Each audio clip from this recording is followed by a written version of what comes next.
Selamat pagi Bapak Ibu Saudara yang terkasih dalam Tuhan. Berjumpa lagi kita dalam program Sarapan Rohani pada pagi yang indah ini, Senin tanggal 24 Maret 2025. Kita selalu merindukan kebenaran firman Tuhan menjadi dasar yang teguh dalam segenap aktivitas kita. Teristimewa pada pagi hari ini, kita bersama-sama akan mendengarkan kebenaran firman Tuhan, tetapi sebelumnya mari kita satu dalam doa. Kami bersyukur dan bersukacita menyambut pagi yang indah pemberian-Mu. Kami siap beraktivitas, kami ingin firman Tuhan menjadi dasar kami dalam melangkah. Berfirmanlah Tuhan, kami siap mendengar. Amin. Firman Tuhan kita pada pagi hari ini terambil dari dua ayat, yaitu 1 Samuel 3 ayat 18 yang berbunyi, Dia Tuhan biarlah dibuatnya apa yang dipandangnya baik. Dan dalam Injil Yohanes 21 ayat 12 berbunyi, kata Yesus kepada mereka, marilah dan sarapanlah. Tidak ada di antara murid-murid itu yang berani bertanya kepadanya, siapakah engkau? Sebab mereka tahu bahwa Ia adalah Tuhan. Demikianlah dua ayat yang menjadi dasar kita pada pagi hari ini. Berbahagialah kita yang mendengar, merenungkan, dan menjadi pelakunya dalam keseharian kita. Berdasarkan kedua ayat ini, saya menyusun sebuah renungan bagi kita bersama yang berjudul Fokus. Sebelum kita melanjutkan, saya ingin bertanya, apakah Bapak Ibu Saudara pada pagi ini sudah sarapan, sudah ngopi, sudah makan nasi atau apapun yang menjadi sarapan? Bapak Ibu Saudara, kalau sudah, bersyukurlah, karena ketika saya googling, sarapan itu akan memberi energi kepada otak sehingga kita bisa meningkatkan fokus dalam keseharian. Tentu fokus sendiri kalau kita definisikan itu adalah suatu kemampuan diri untuk memusatkan segala sesuatu ke sebuah titik atau tujuan yang hendak dicapai dalam kehidupan. Itu di dunia. Lantas secara rohani, apa yang menjadi fokus kita sebagai orang Kristen? Dua ayat ini akan menjawab kita. Pertama, ada dalam 1 Samuel, itu kisah Tuhan memanggil Samuel yang masih muda pada saat itu. Dalam tidurnya, Samuel adalah murid Eli, dan ketika ia sadar itu Tuhan yang memanggilnya, dia benar-benar tercengang, dan Tuhan berkata, memberinya suatu gambaran atau nubuat bahwa sesungguhnya gurunya sendiri serta dengan anak-anaknya itu akan dihukum oleh Tuhan. Tentu saja orang sebesar Imam Eli saja bisa dihukum. Pasti ada suatu kesalahan dan dosa yang dilakukan. Pertama, anak-anak Imam Eli itu sangat berdosa ketika mereka menyalahgunakan daging yang hendak menjadi persembahan atau lemak-lemak yang hendak dibakar bagi Tuhan. Itu mereka ambil dan mereka konsumsi bagi diri mereka sendiri. Tidak itu saja, mereka juga berzinah dan suka pesta pora. Dan bapaknya Imam Eli ini juga berdosa ketika dia tidak menegur anak-anaknya dengan sungguh-sungguh, bahkan berkompromi dan ikut makan dari hasil yang tidak baik, menyalahgunakan persembahan yang dipersembahkan dengan tulus oleh umat Tuhan pada waktu itu. Dan di dalam Injil Yohanes itu adalah kisah dari murid-murid Yesus seperti Simon Petrus, Thomas, dan kawan-kawannya. Ketika mereka sudah kehilangan Yesus yang sudah disalib, mereka menjadi kehilangan arah. Disitulah Yesus menampakkan diri.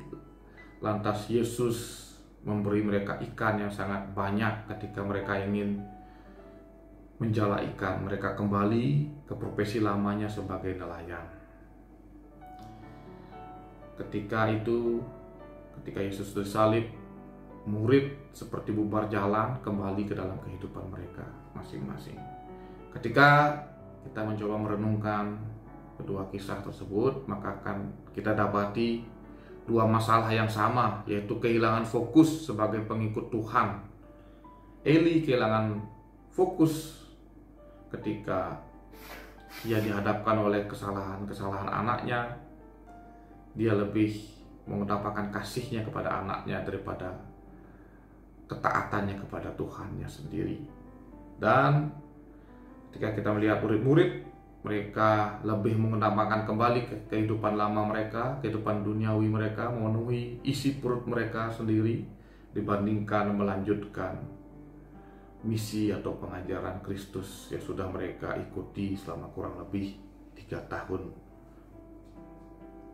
Tentu ketika kita kaitkan dalam kehidupan kita sehari-hari, maka akan kita dapati bahwa sesungguhnya seperti yang Eli lakukan, kehidupan kita, relasi kita di dunia ini seringkali mengaburkan kebenaran firman Tuhan itu sendiri.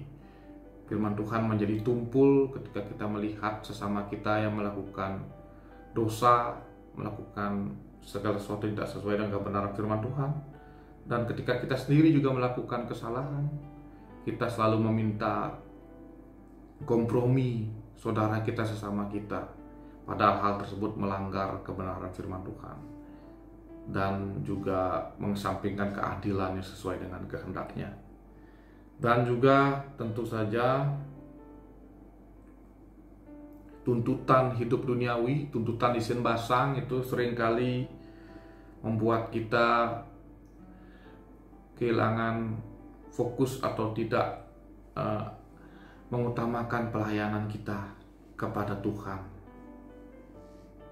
Kita seringkali memperhitungkan, lu ngasane megaya di luar man hasil daripada ngayah untuk Tuhan apa yang kita dapatkan. Sering sekali hal tersebut, bahkan diri saya sendiri juga terbesit pikiran seperti itu, Bapak Ibu. Itulah yang dilakukan oleh murid-murid Yesus pada waktu itu. Yesus sudah nggak ada, ngapain lagi, mending kita balik aja ke pekerjaan kita yang lama.